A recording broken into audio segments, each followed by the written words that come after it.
श्रीवत्सवंशकलशोदधिकौस्तुभस्य श्रीवासराघवगुरोस्तनयं ततश्च विद्या अवाप्य विबुधोत्तमतां दधानं पूर्वे सदा हृदि गुरुं करुणाकराख्यं लक्ष्मीनाथसमारम्भां नाथयामुनमध्यमाम् अस्मदाचार्यपर्यन्तां वन्दे गुरुपरम्परां यो नित्यमच्युतपदाम्बुजयुग्मरुक्मव्यामोहतस्तदितराणि तृणाय मेने अस्मद्गुरोर्भगवतोऽस्य दयैकसिन्धोर्रामानुजस्य चरणौ शरणं प्रपद्ये माता पिता युवतयस्तनया विभूतिः सर्वं यदेव नियमेन मदन्वयानाम् आद्यस्य नः कुलपतेर्वकुलाभिरामम् श्रीमत्तदङ्घ्रियुगलं प्रणमामि मूर्ध्ना भूतं सरश्च महदाह्वयभट्टनाथ श्रीभक्तिसारकुलशेखरयोगिवाहान् भक्ताङ्घ्रिरेणुपरकालयतीन्द्रमिश्रान् श्रीमत्पराङ्कुशमुनिं प्रणतोऽस्मि नित्यम्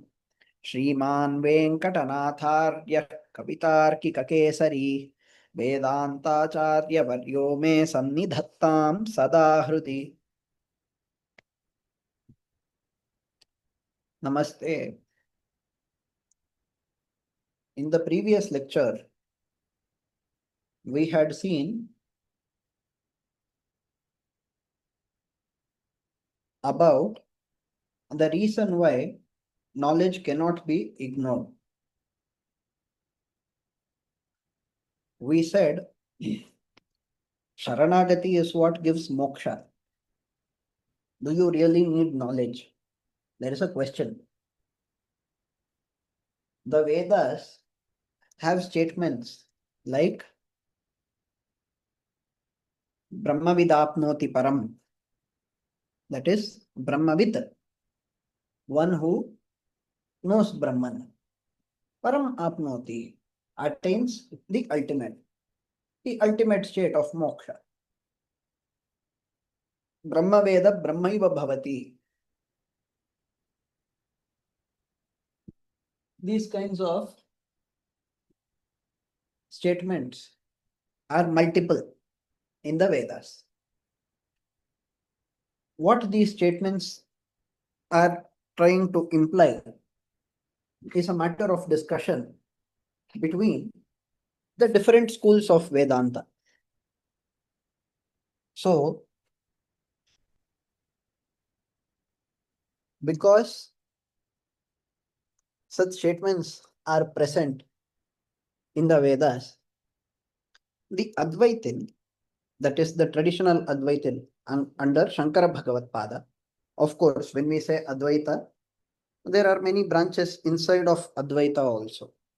Swami Vivekananda also spoke Advaita. But his Advaita, that is basically that of Ramakrishna Paramahamsa, was different from the Advaita of Bhagavad Pada. Likewise, even within the Advaita of Bhagavad Pada, Shankara Bhagavad Pada, we have differences, slight differences here and there between acharyas. Therefore, when we refer to Advaita, we should be a little cautious as to which Advaita we are referring to. As far as our course is concerned, we have been consistently referring to Adi Shankaracharya, that is Shankara Bhagavad Pada. What he has already presented in his works, that is what we are looking at. Now, statements like Brahmavidapnoti param, Brahmaveda Brahmaiva bhavati, these kinds of statements have been used in Advaita to say that one who has realized the Supreme automatically attains the Supreme state. That Supreme is Brahman. So, Tameva Viditvati Mrityumeti. These kinds of statements are there. Taittiriya Upanishad says, Taittiriya Aranyaka says, Brahmavidapnoti param. Mundoka Upanishad says, Brahmaveda Brahmaiva bhavati. Shveta Sutra says, tameva viditvati mrityumeti. These statements imply that knowledge gives moksha. Which knowledge? Brahma Vidya. When we say Sa Vidyaya Vimuktaye, which Vidya are we referring to? We are referring to Brahma Vidya. Because Brahma Vidya is what gives mukti. Every Vidya does not give mukti. If we get Vidya about unwanted things, our mind will also go behind those unwanted things. We should not do that. We should ignore all of that Vidya. We should consider as Vidya only that which takes us towards moksha. Therefore, sa vidyaya vimuktaye. It means we should consider only that as vidya, which gives us mukti. Because in front of it, nothing else is real vidya. So, that vimochana is something that we get only by getting Brahma Vidya. Therefore, Brahmavid apnoti param. It has been said. However, the Vaishnavas say bhakti gives moksha, sharanagati gives moksha. Just surrender to Bhagavan and you will get moksha. Krishna himself has said it in Gita, right? He says, Sarva dharman parityajya mamekam sharanam raja. Aham tva sarva papebhyo moksha ishyam. Think about it for a second. Firstly, when he says, Mamekam sharanam raja, aham tva sarva papebhyo moksha ishyami. He says, surrender to me and I will free you from all your papas and grant you moksha. On the second side, there is another part in the shloka. The first part of the shloka, where he says, Sarva dharman parityajya. This is an even bigger problem. When people try to self-interpret, they might even end up saying, Krishna says, forget all dharma. What does forget all dharma mean? Oh, it means you can also do adharma, it doesn't matter. But that is not what Krishna means. What Krishna means is very different. Of course, that is not our focus of discussion here. Our focus is Sharanagati giving moksha. In the previous lectures, I have mentioned that this particular shloka, although originally appearing in the context of Bhakti Yoga, could very well be extended to the special case of Bhakti Yoga, which is called prapatti.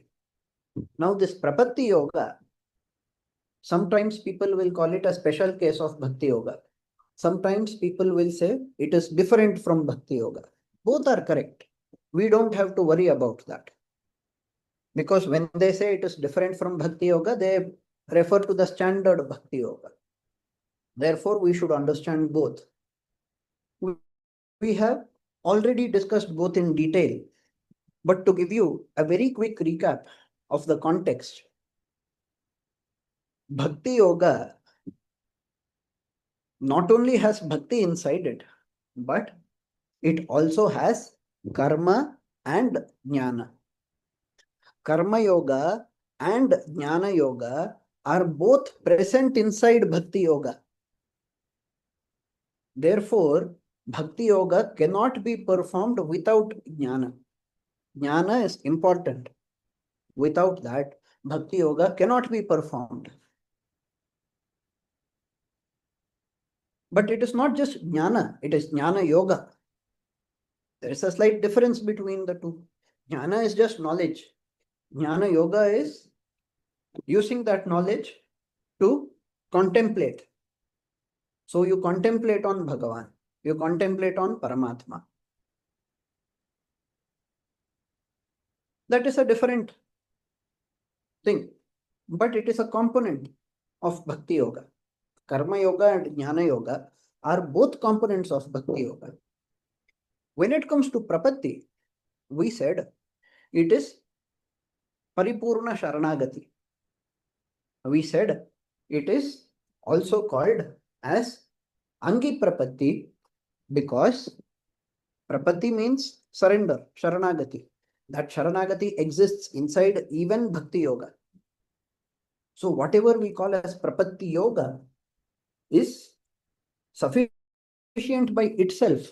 It is not a Sharanagati done as part of Bhakti Yoga. It is self-sufficient.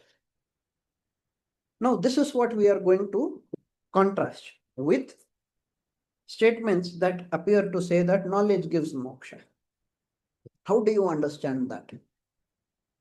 The statements have come in the Vedas. They have said, one who knows Brahman will attain Brahman. How are we supposed to make meaning about it if we say surrendering to Brahman is enough? The answer is that even to perform surrender, you need certain knowledge. This is what we were covering in the previous lecture. Which kind of knowledge is necessary? We saw 2 lectures back. We then discussed about the need for knowledge. What happens when you don't have knowledge? Worldly topics. There are 1 million topics. There is a ceiling fan above me. How does it rotate? Why does it rotate? Why does it rotate in anti-clockwise direction when I look at it? And why not clockwise? There are 1 million questions I could ask. But is learning that really going to help me? Maybe if I work in that field, knowing such things would give me money. But would money really help me? These kinds of questions need to be asked. If I ignore money altogether, if I ignore worldly topics and if I ignore money altogether, isn't that what Sanatana Dharma asks me to do? No, Sanatana Dharma does not necessarily ask you to do that. It says understand that there is something beyond. It says if you are able to come out of everything, well and good. If you are not, you don't have to worry. You can still approach God. Whatever you are doing, do it as a samarpana for Bhagavan. Do it with the attitude of Sharanagati. Do it for the sake of pleasing Bhagavan. So when everything becomes Sriman Narayana Prityartham, automatically, whatever you are doing, you might be going and working, earning salary, or you might be doing some business. You might be a farmer. Doesn't matter. Whatever you are doing, how are you doing it? I am doing this work so that this work will give money with which I will be able to sustain this body and also perform prayer to Bhagavan. I would be able to pray to Bhagavan. The aim is to pray to Bhagavan. But for me to pray to Bhagavan, I need to keep my body healthy. I need at least water or flower, something like that.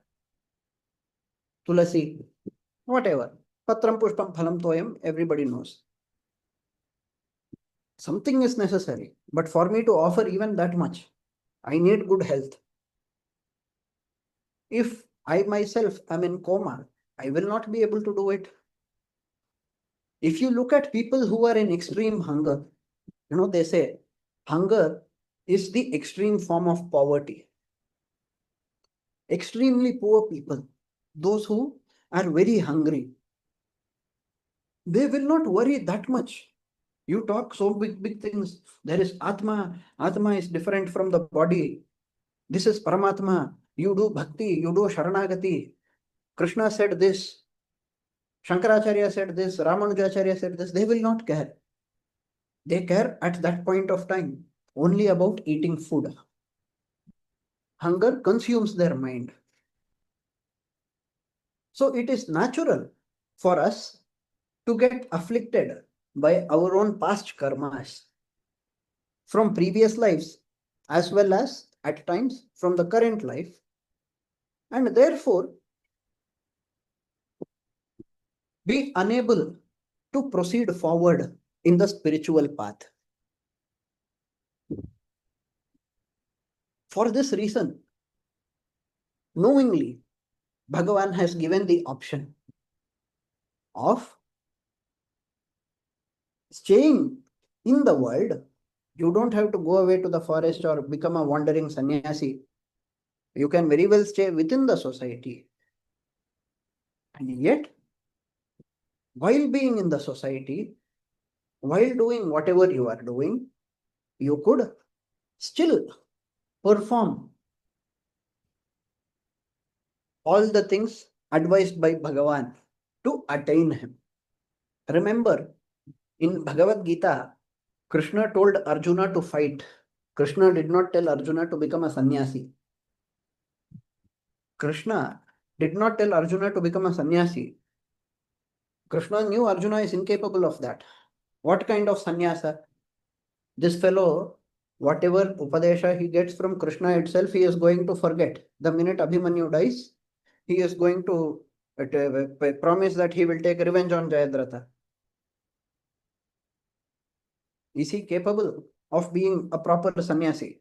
He is not. So, shouldn't Krishna tell him, go take up sannyasa?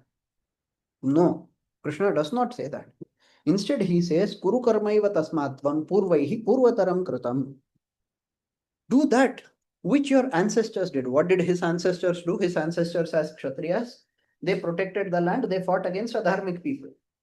And Krishna is telling Arjuna to do the exact same thing. What? By thinking about Bhagavan, by surrendering everything to Bhagavan. So,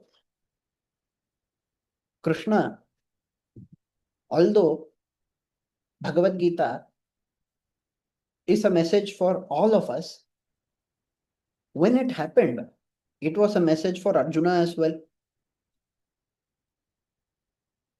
Generally for all of us, and specifically for Arjuna. We all know that. Therefore, the concept of Sharanagati was applicable to Arjuna as well.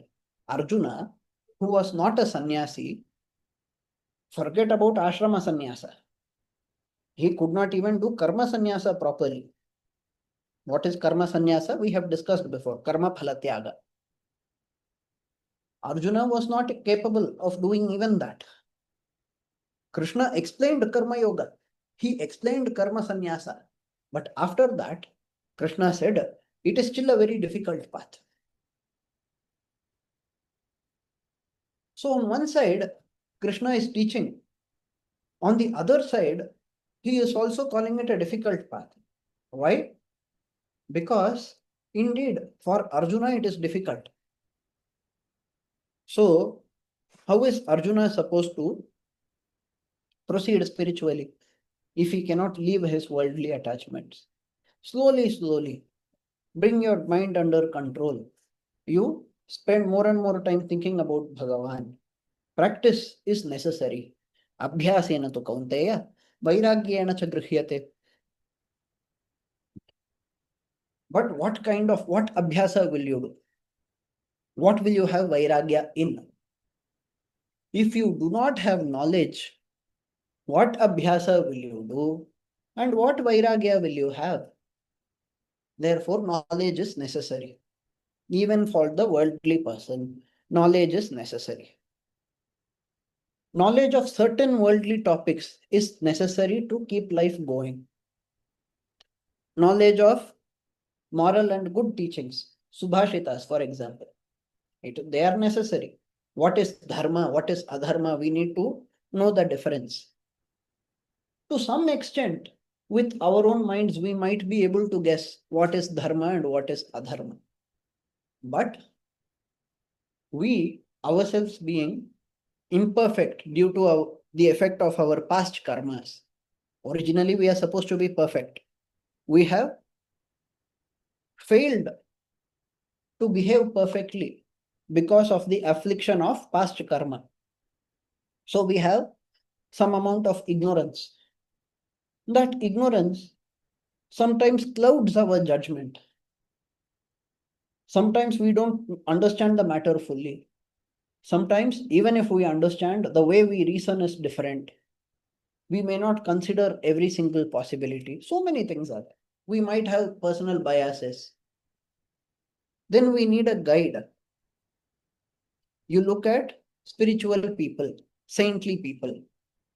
They appear to be guides. But from them, only certain things can be imbibed by us. We could learn more from Shruti and Smriti, that is Vedas and Itihasa Puranadi. They help us. So, sometimes moral teachings might come from outside of scriptures. We think by ourselves, we learn. Maybe our father tells, mother tells, somebody tells. But they teach dharma.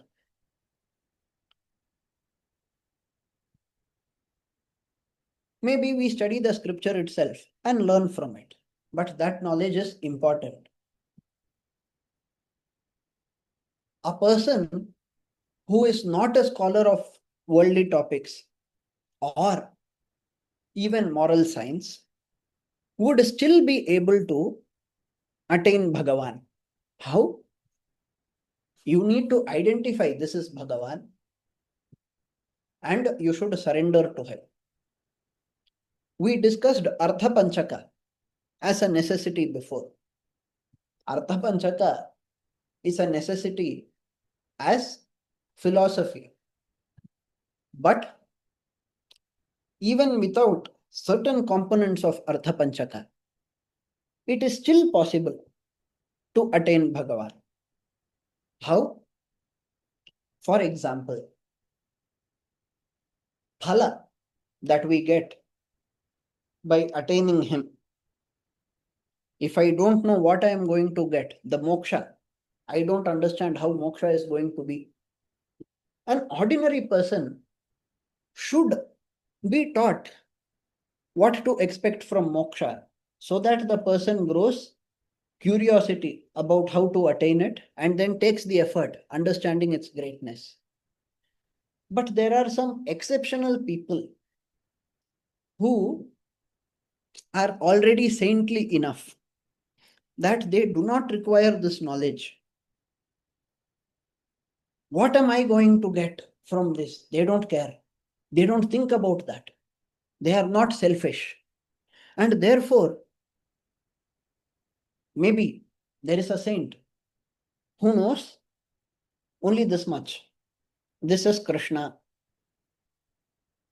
I should worship Krishna. I should surrender to Krishna. That is all he knows.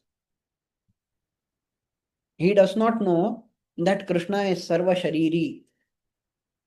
He does not know what he will attain by finally being granted moksha by Krishna. He does not know that he is even going to have punarjanma otherwise. He may not know any of that. But as a pure devotee, I know Krishna. I surrender to Krishna and I think about him all the time. I do puja to him. Will I get moksha or not? As a person who has done Sharanagati, if Sharanagati has been performed the way it has been taught, you will get moksha. For that, you do not need other knowledge. But this is theoretical. Practically, we know the majority of people are not saints. As it is said, Shaile Shaile na Manikyam, Mauktikam na Gaje Gaje, Sadhavo hi na Sarvatra, Chandanam na Vane Vane. Sadhavo hi na Sarvatra. You don't find sadhus everywhere. Chandanam na Vane Vane. You don't find sandalwood everywhere. In every forest, do you find sandalwood? No. You don't find fragrant sandalwood everywhere. In the same way, you don't find sadhus everywhere. So for the ordinary person, these things become important. So there are some people who get this curiosity. There are some other people who don't get the curiosity. I don't care. I don't care about all that theory. I know Krishna. I will just worship Krishna. How is it possible? How are they able to do it? Because in some previous janma, they would have got the remaining qualifications. We should not discount that. And since we cannot expect everybody to be in the present life along with such punyas accumulated in the previous lives, we should worry about the quantity of knowledge. So, Artha Panchaka was discussed as a necessity in the previous lecture. Vihitas and Pratishiddhas, what could be done, what should be done, what should never be done. Vihita means it has been said. So, for example, the upakarma that the Brahmanas perform. Upakarma is supposed to be for all dvijas. Today, unfortunately, mostly only people of the Brahmana Varna are having upavita.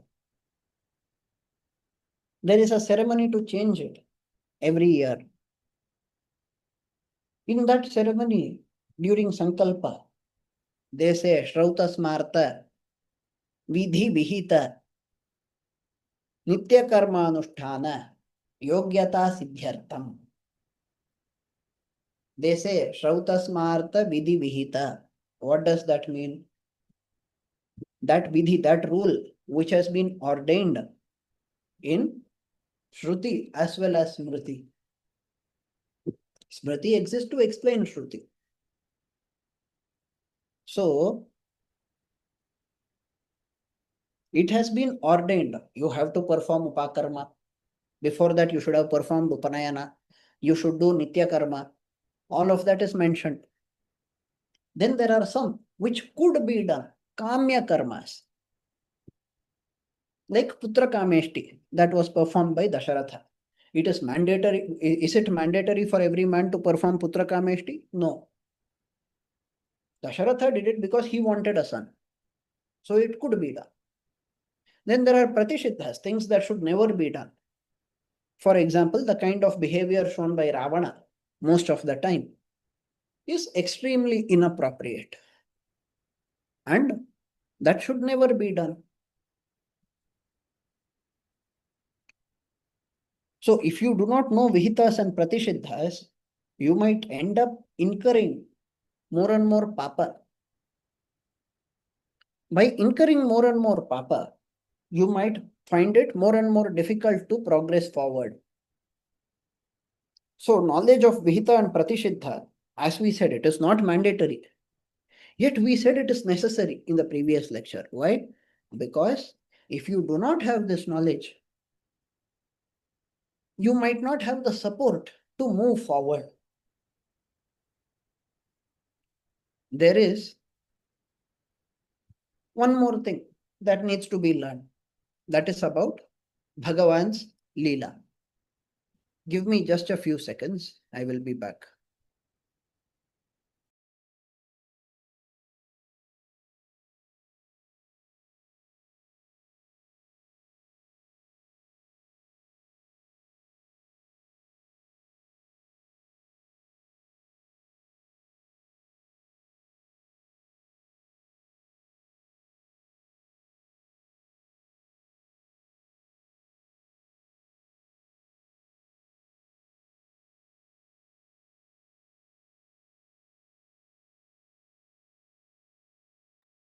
So,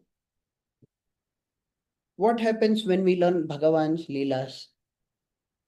We get more and more attracted towards him. As we learn more about his Leelas, we get more and more attracted towards him. We get to enjoy him more. It supports us in the process. Shravanam Kirtanam Vishnoho Smaranam. Think about it. Shravana, what do you listen to his Leelas? Kirtana, what do you do? Maybe you do Nama Sankirtana. Maybe you recite his names.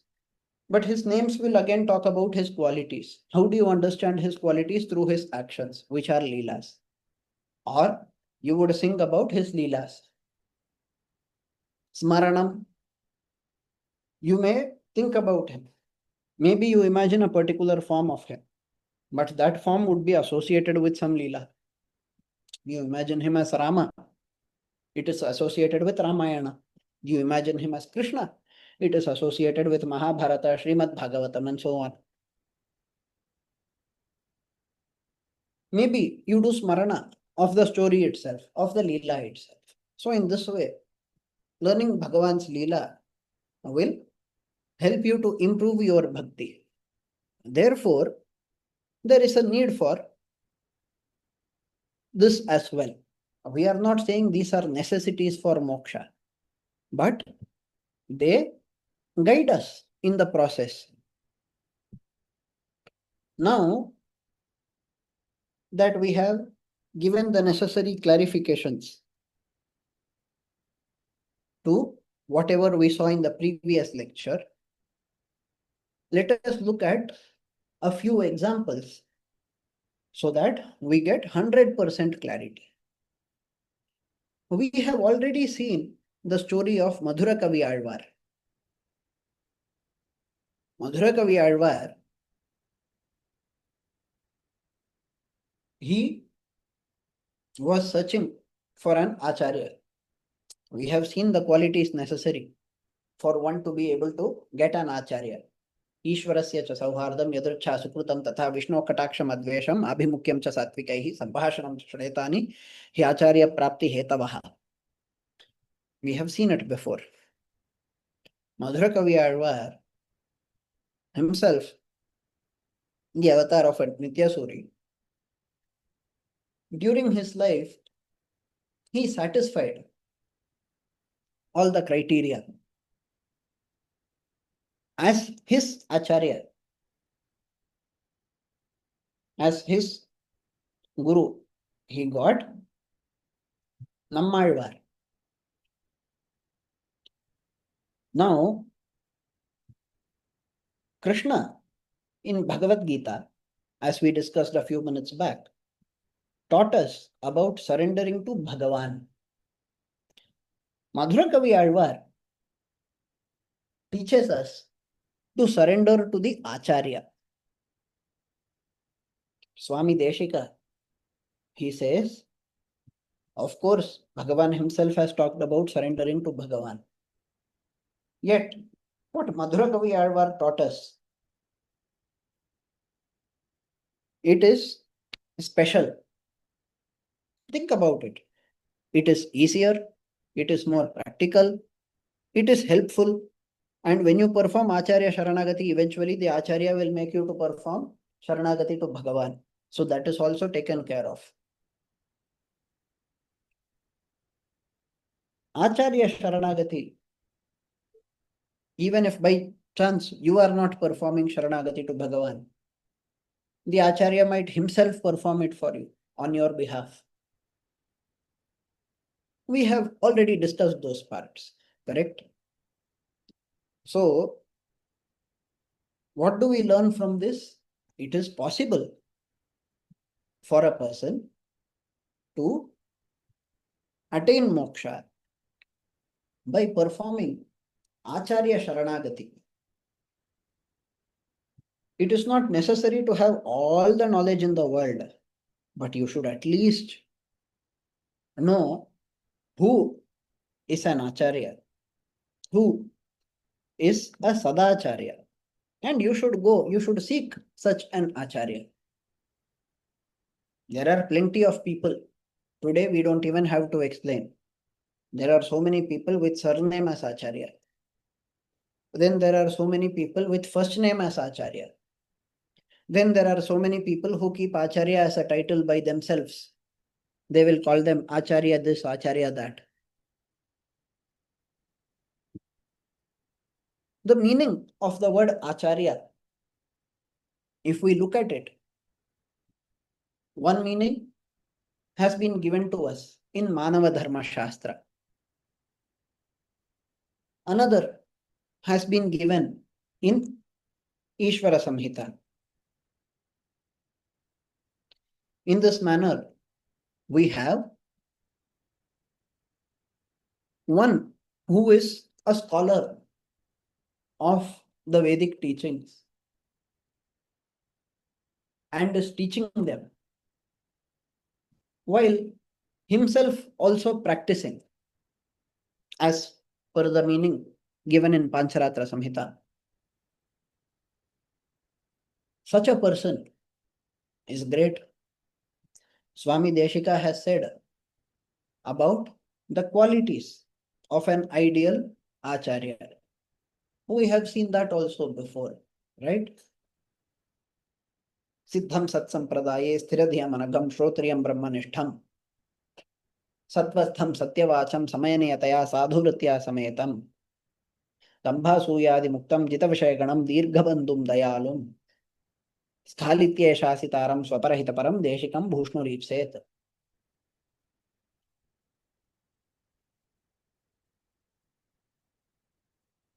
So,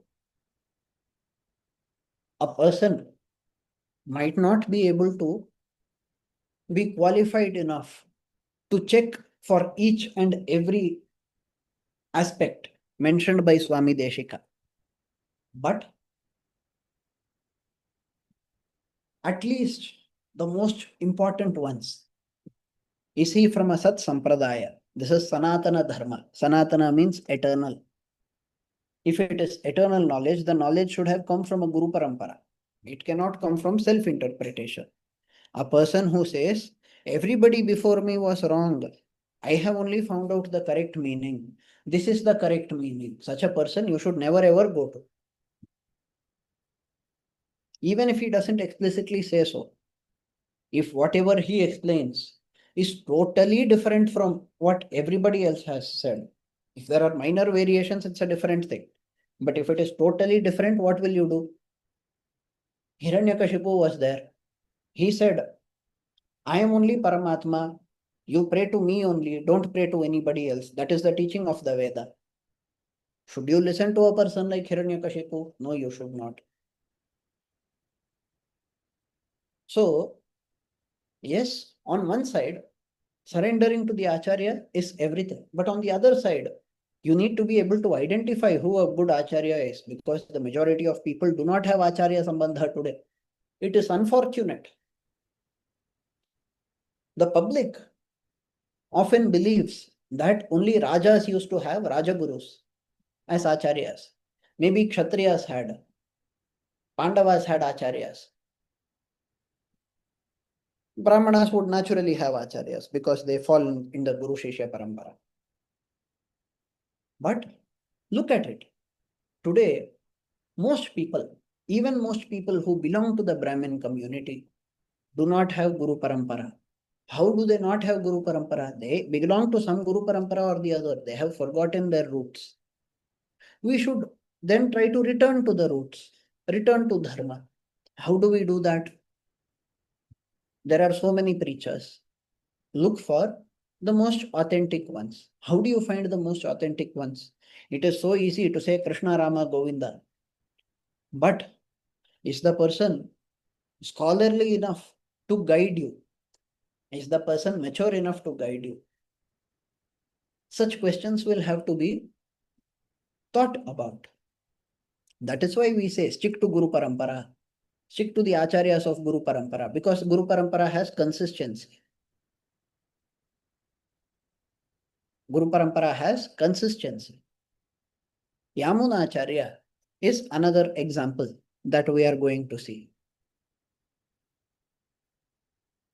Now, as we know, he, as a child, defeated a scholar in debate. It was his Acharya who was challenged, but he himself went, accepted the challenge, and defeated the other scholar who was very arrogant. By doing so, he got loved by the king. So, this scholar, Aki Advan, was defeated by Yamunacharya back when he was not yet an Acharya, he was just a child. The queen was so happy about it. It was his Acharya who was supposed to debate. He is a child, but as a child, he has won. Therefore, let us, as we also do not have a child, he is so scholarly. I can see Brahma Varchas in him. He is dharmic and he has stayed true in devotion to his Acharya, Mahabhashya Bhatta. So, definitely, this is the best option for us. In this manner, the queen thought. As she thought that way, he got adopted by the king and the queen.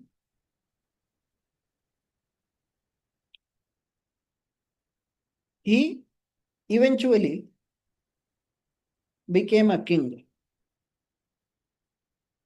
So it is the queen who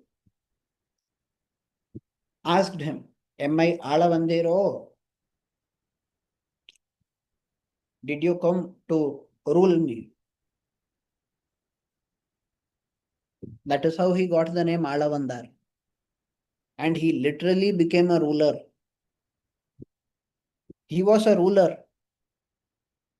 He forgot about returning and completing his studies. He forgot about living as per Vaishnava Dharma. Remember, a king could also very well live as per Vaishnava Dharma. We have already seen the story of Kulashekara Alvar. Now,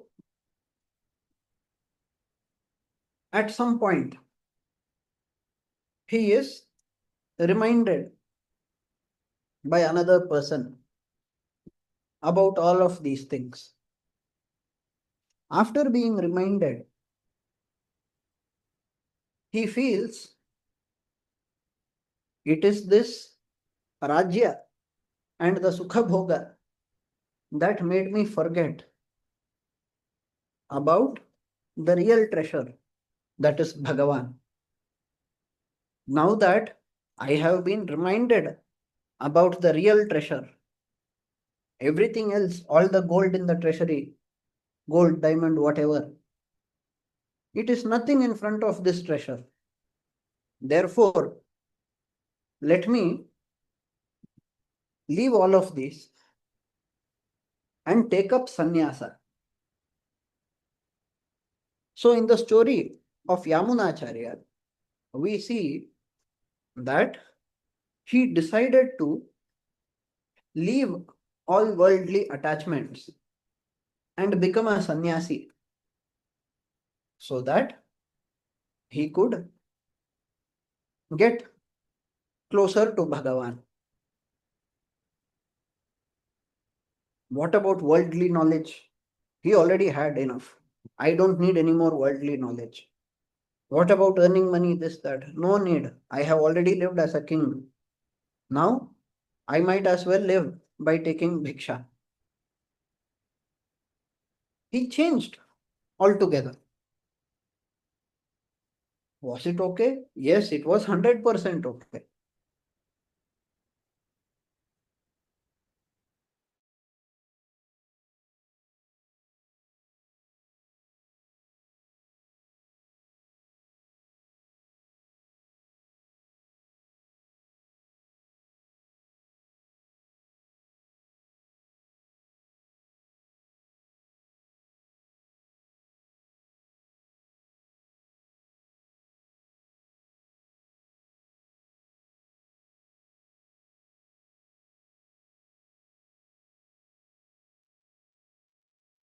Am I audible? Now you are, sir. Yeah, there was some issue. Up to what did you hear? Yeah, Munacharya has took a decision of taking sannyasa. He lived like he has enough knowledge of worldly this one, and he was about to go till there. Okay. So only maybe a few seconds or 1 minute got cut. Thank God. He has already attained enough knowledge of the world. He says all of that knowledge is useless for me now. Having realized the true treasure, that is Bhagavan, having seen Ranganatha, what does he think? He thinks, I don't need anything more. I need only Bhagavan. Therefore, he becomes a sannyasi. This is 100% fine. There is no problem.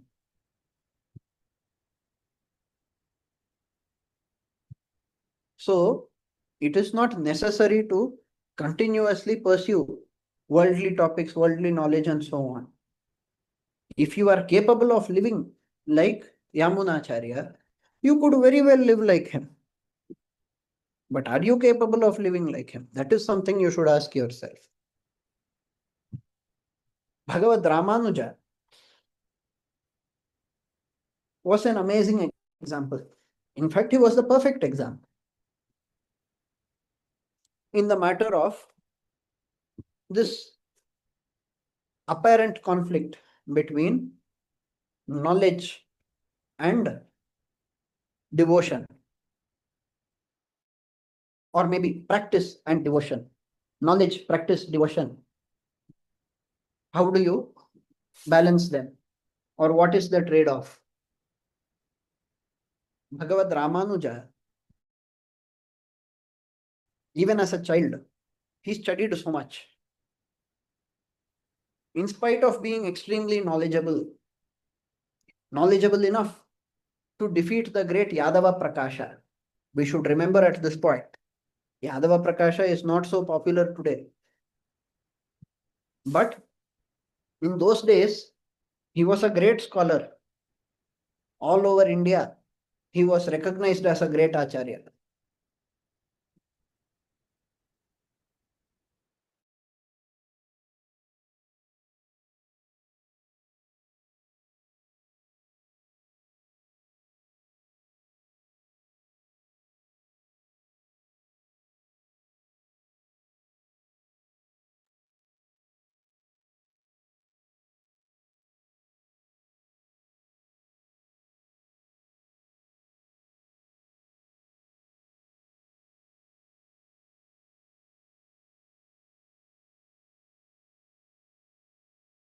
Sir, we lost you again.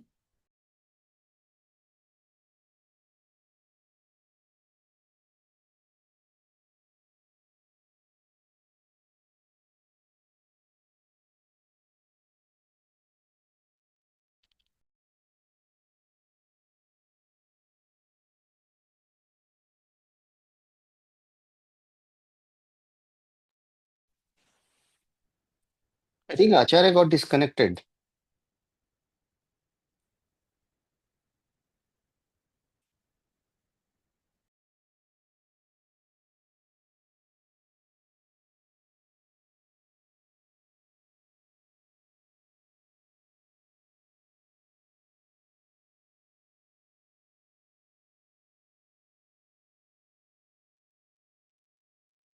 There is a power cut at my place, unfortunately. Yeah, that's what. It keeps going and coming back. Now I'm connected on hotspot, so next time I should not disconnect. Okay, Acharya. So, Bhagavad Ramanuja, he defeated the great Yadava Prakasha. Yadava Prakasha had already traveled so much in India that his Shishyas still continued to propagate everything that was taught by him, with minor variations here and there. Even after he himself, in his old age, realized his mistakes and surrendered to Bhagavad Ramanuja and became his disciple. Even after their Acharya lost and became the disciple of Bhagavad Ramanuja, some of his Shishyas, they did not budge. How they slightly differed from Yadava Prakasha so that they could defend their philosophy, we can see in the works of Swami Deshika. But anyway, our focus here is that Bhagavad Ramanuja was such a great scholar. In spite of being such a great scholar, he still wanted to learn more. Therefore, after his studentship under Yadava Prakasha ended, he again sought an Acharya.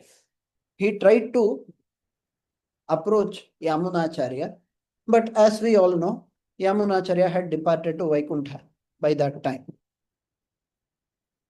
So the Shishyas of Yamunacharya, they became Acharyas for Bhagavad Ramanuja. Now Bhagavad Ramanuja, how much has he studied? He studied from Mahapurna, who we call Periyanambi. He studied from Goshti Purna, Tirkoshti Urnambi. The famous incident of Goshti Purna telling him not to reveal, like, why did you reveal these Rahasyarthas outside? We have already discussed that.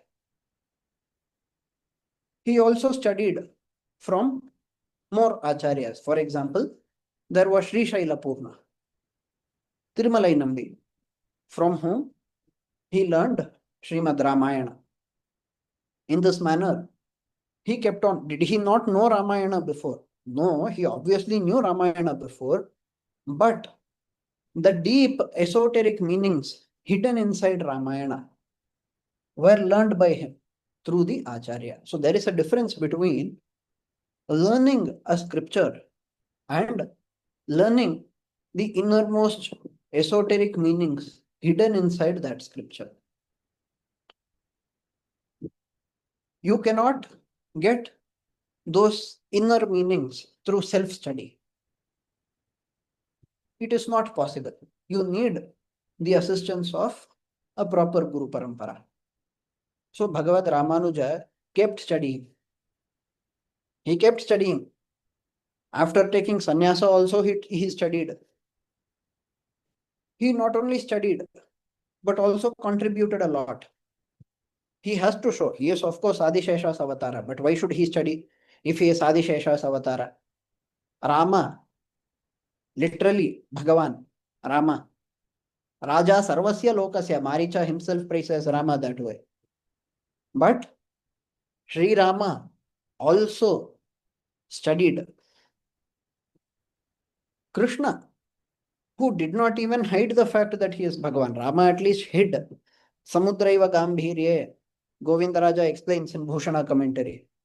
Rama hid his Kalyana Gunas to act like an ordinary human being. Krishna did not even do that. Krishna explicitly showed that he is Paramatma. But even Krishna studied under an Acharya. So, the importance of Guru Parampara, the importance of learning, all of that has been highlighted by Bhagavan. And therefore, Bhagavad Ramanuja also did it. So, on one side, he got a lot of knowledge. On one side, he is the one who revived the school of Sharanagati, which was continuously in decline. Bhakti was in great decline. Sharanagati as a concept was in great decline. Bhagavad Ramanuja revived Bhakti. Oh, you said he kept learning. How did he revive bhakti? The answer is they do not conflict with each other. Oh, see, there is a fluctuation again, but this time I will not lose my connection. So Bhagavad Ramanuja did not have a problem. His knowledge did not conflict with his devotion. His knowledge only added to his devotion. When he took sannyasa, he declared, you are supposed to declare when you take up sannyasa, it is a procedure. You are supposed to declare that you have renounced this worldly life. You have renounced your wife. You have renounced your relatives. All of these you are supposed to declare aloud. That used to be the practice in those days.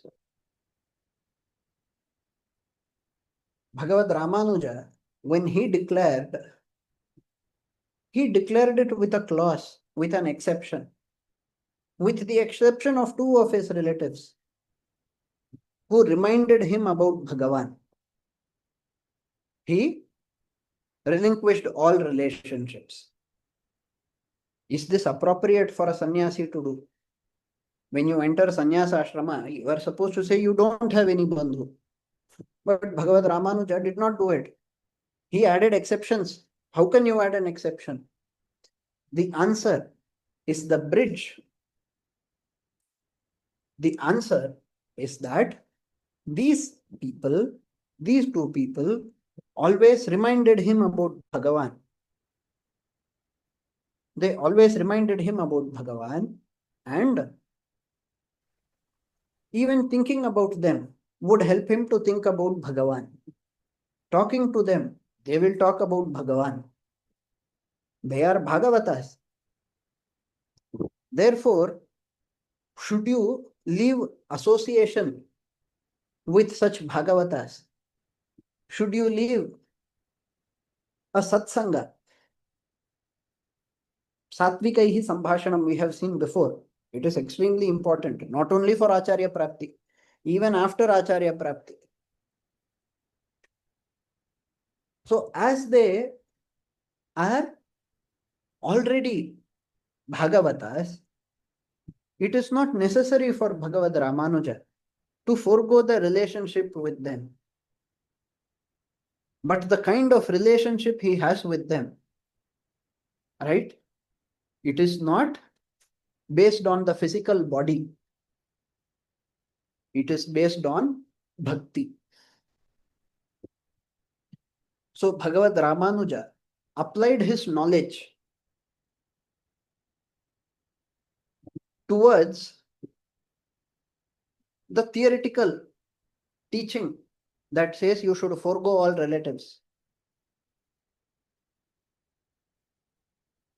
And he was able to correctly discern between who you should forego and who you should not forego. If he had any kind of affection to them as bandhus, that would have become bodily, physical.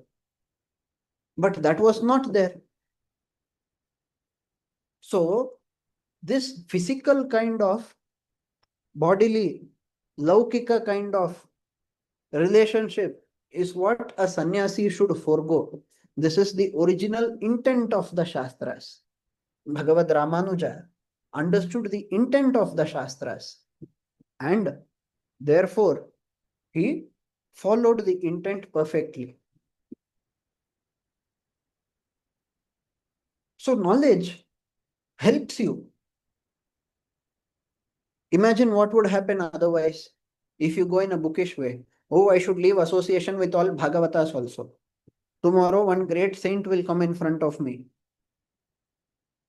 Bhagavan himself might be giving him darshan every day. Every day, 3 times, let us say he is getting the darshan of Bhagavan. Such a great saint comes in front of me. And I tell him, oh, don't come near me, go away. I am a sannyasi. I cannot have any relationship with anyone. I cannot be your friend. I would be the stupidest person on earth. So we need to understand, and their knowledge is helpful. Bhagavad Ramanuja, too many things could be said about him in this context. Everything he said is a perfect example. Imagine, even in his final days, because our session is going to end now, let me talk about the end of Bhagavad Ramanuja's stay on earth. Even in those days, close to 120 years he is. 120 years he lived on earth.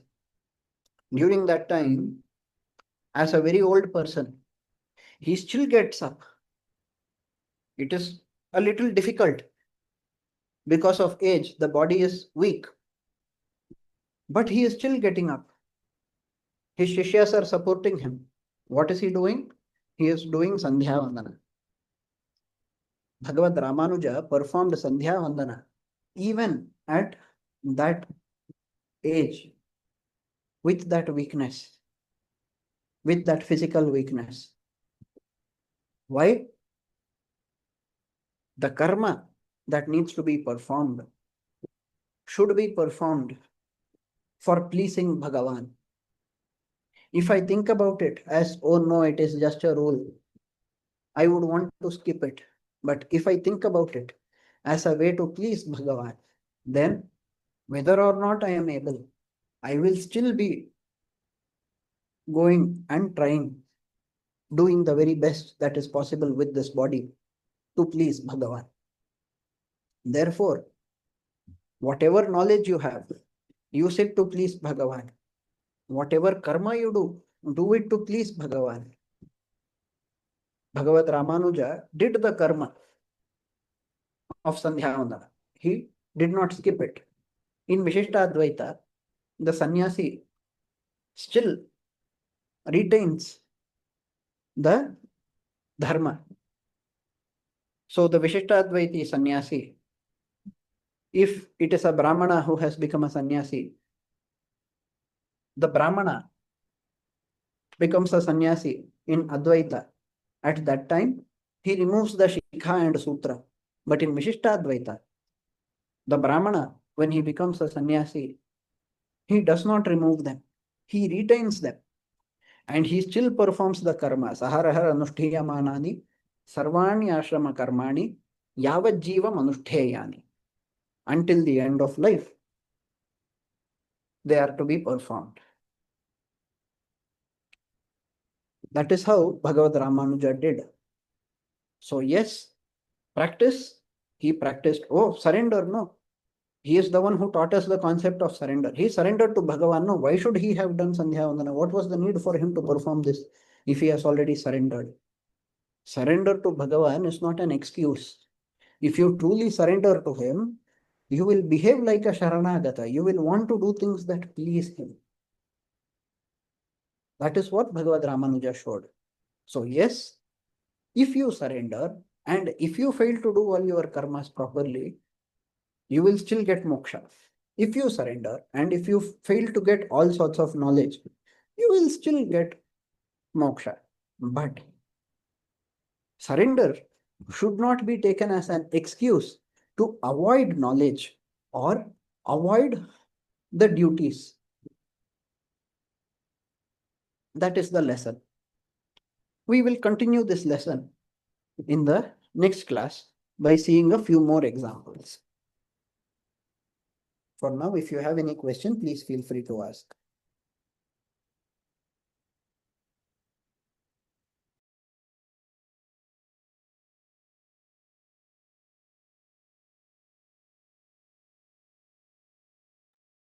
I do hope I was fully audible. Yes, Acharya. Yes, Just sir. 30 minutes, 40 seconds, that's it, nothing else.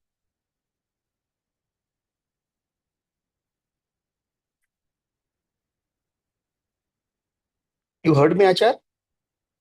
Yes, I heard. Okay. Thank you then. If there is no doubt, like today's session was anyway, half of it was clarification on the previous lecture, whatever was covered. and the remaining was example. The scope for asking doubts is already less here. Yeah. But if there is any doubt, please feel free to ask. If there is no doubt, I will conclude the class here.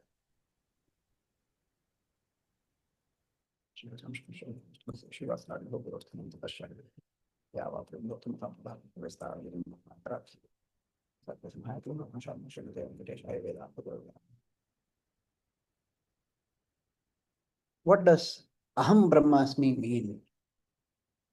Aham Brahmasmi,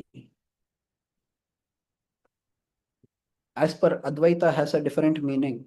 As per Vishishtadvaita, has a different meaning. I think something like this was asked by another student, and I had told him, ask it in the beginning of the next class. Maybe he is not present today. Let us see. If he comes in the next class, we will begin with the explanation of Aham Brahmasmi. Sorry for the interruption. I think it was covered in the last class, sir. Oh, it was already covered also. Okay.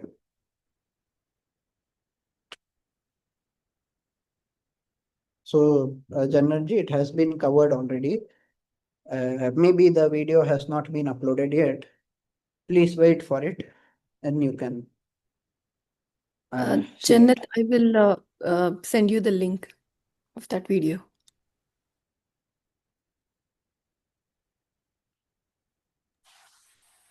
Last class video, I'm not sure if it is there on YouTube. I couldn't find it. The previous class was on August 5. That video I could not find. I think it is yet to be uploaded. If it is last to last class, you will find the video. But if it is the previous class, you may have to wait for it to get uploaded. Yes, sir. It's in the what- previous class. Okay. Thank you so much for attending. Thank you very much, Guruji. Jai Shri Ram. Yeah.